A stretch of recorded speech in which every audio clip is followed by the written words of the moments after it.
Hello YouTube, this is the Supermoto Hooligan, but you probably already know that. Here I am down on the waterfront, the lakeshore of Lake Superior. Kind of a bit of a urban landscape. We've got an old pier here that's rotted away, and the building you see beside me is a gigantic grain elevator. But why we are here is for my Kawasaki KLX 250 1 year of ownership review. So I'll try and keep this short and sweet. I have a habit of making really long videos. I'm going to try and stop that. I'm going to try and keep them around 3 to 5 minutes if that's possible. So where should I start? After a year of ownership of this bike, what would I say are its strengths? I believe this bike basically excels at being a city commuter. They call it a supermoto. I think the best words to describe it are a urban assault vehicle. I'm sure Lori Jennifer will agree with me on that.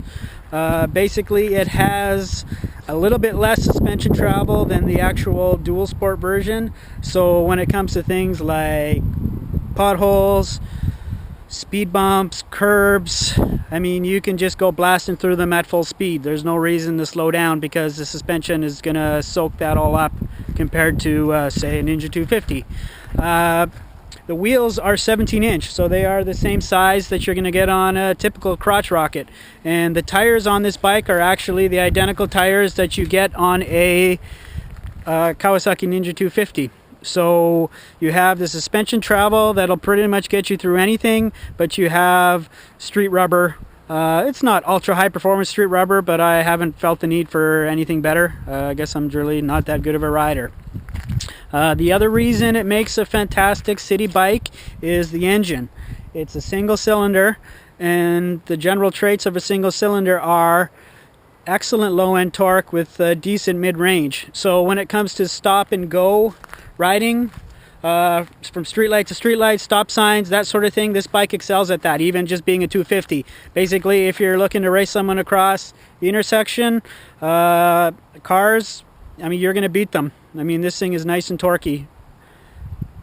So what are its limitations?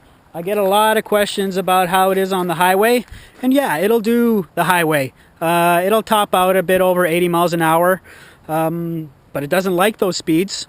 It isn't particularly stable at those speeds. It has basically virtually no wind protection at those speeds. So any extended highway miles aren't exactly the most comfortable miles that you can do. The other limiting factor on using it as a highway bike are the fuel tank. The fuel tank, as you can see, is quite small. It's part of the reason it's such a light bike, but it has a very limited range as a result. When the bike was completely stock, I could get about 160, 170 kilometers. And I'm not a heavy guy. I'm probably 150, 155 pounds. And I mean, in city use, that's not such a big deal. But if you do plan on taking a weekend trip or whatever, you got to worry about how much gas you have in the tank, because it does not have a fuel gauge and it does not have a low fuel light. I guess part of the reasons why it's so well priced and why it's so light is all those little things are kept off of it. So basically it has 2 trip meters. It has the total odometer, then it has 2 trip meters, and I use one of the trip meters anytime I add gas. I basically reset it at 0 so that I use that kind of as a gas gauge, and it works reasonably well. Depending on how hard you ride, or if you're extended riding into a strong headwind. Where I live in the northwestern part of Ontario, Canada, it's a pretty isolated area, and there are long distances between communities, and sometimes in some of the communities around here, basically this bike doesn't have enough range to get me between those communities. So I would have to carry a gas gauge if I was going to do any sort of weekend trips on it up further up north. I always show the other side because I think it's the bike's best side. What else can I say about it? Oh, in terms of reliability, how many kilometers do I have on it here? Let's take a look.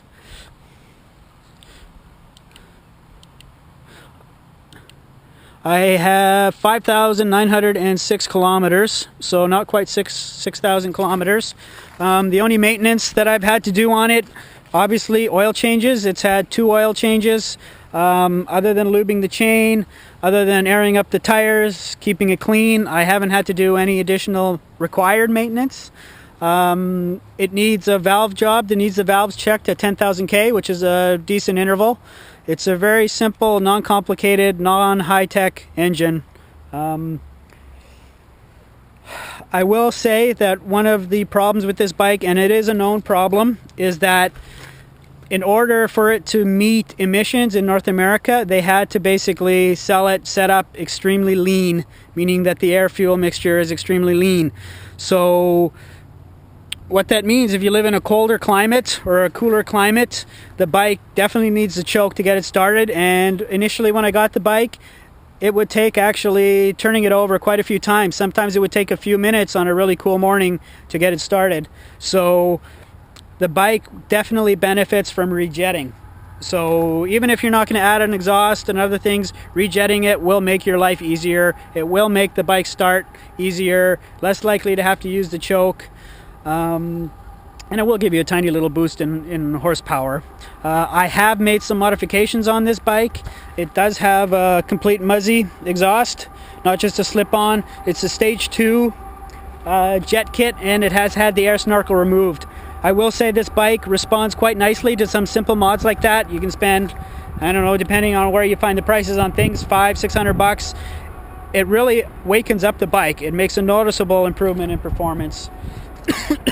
The downside to that is because you're letting it use more air and more fuel, the already limited range of this motorbike has already decreased. Where I was getting 160, 170 kilometers out of a tank, with these modifications, basically now I'm looking at like 130, 140 kilometers, which, you know, if you're going to do any weekend tripping, I would definitely have to carry a jerry can with me.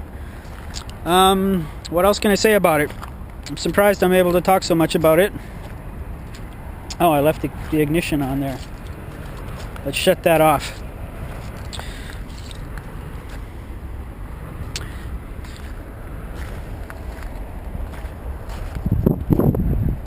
Anyways, I'll probably end up editing this out because I'm running out of things to say here. So my 1-year verdict on the bike: fantastic city bike, fantastic backroads bike. You know, if you're talking about roads, 50 kilometers, 60 kilometers, 70 kilometer hour speed limit, this bike is great. It's got plenty of snot at those speeds, especially with a few basic mods. It's nice and torquey. But the other thing you could do with this bike is, I mean, you could look at it as an adventure bike. If you were to switch the tires to something that's 50-50, 50% pavement, 50% gravel, you know, there's really aren't too many places that this bike couldn't go, other than the fact that most adventure bikes generally have quite a large gas tank on them. The only limiting factor would be the range because of the small tank, but you can get rear racks that mount. I've seen them for this bike specifically, where there's a rear rack and then there's a special gas tank actually made that fits as part of the rack. So it looks quite nice actually, and I may consider purchasing one of those racks in the future. So I think that about sums up my review. It's a great bike. I'm quite happy with it. As with most people, I would like to have something with more power. I would like to keep this bike, but it's not really a financially responsible thing for me to do, to keep this bike and grab another bike.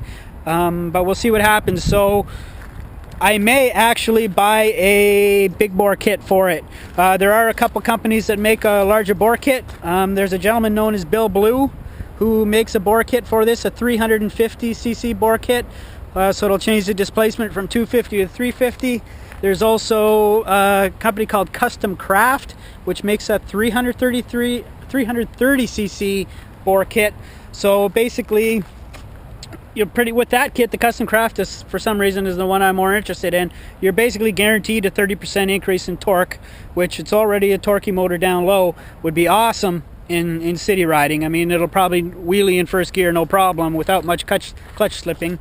The Bill Blue kit, I'm not sure why I don't like that kit as much. I can't really give you an answer to that. So horsepower wise, those kits, you know, I'm seeing reports of 6, 7, 8 horsepower, which doesn't sound like a lot, but when the bike only makes 19, 20k stock, that's almost a 50% increase in power. That is a noticeable improvement, especially with a bike this light. Like I was saying, even these small improvements I made with this full exhaust and the jet kit and the snorkel removal, it's a great bike around town. It is torquey, it is fun, it's plenty quick enough in those kinds of scenarios. It's just when the speeds get higher and you want to travel at highway speeds is where this bike starts to wheeze. So I think that about sums it up. Thanks for watching, and hope you found this video informative. Thanks. Bye.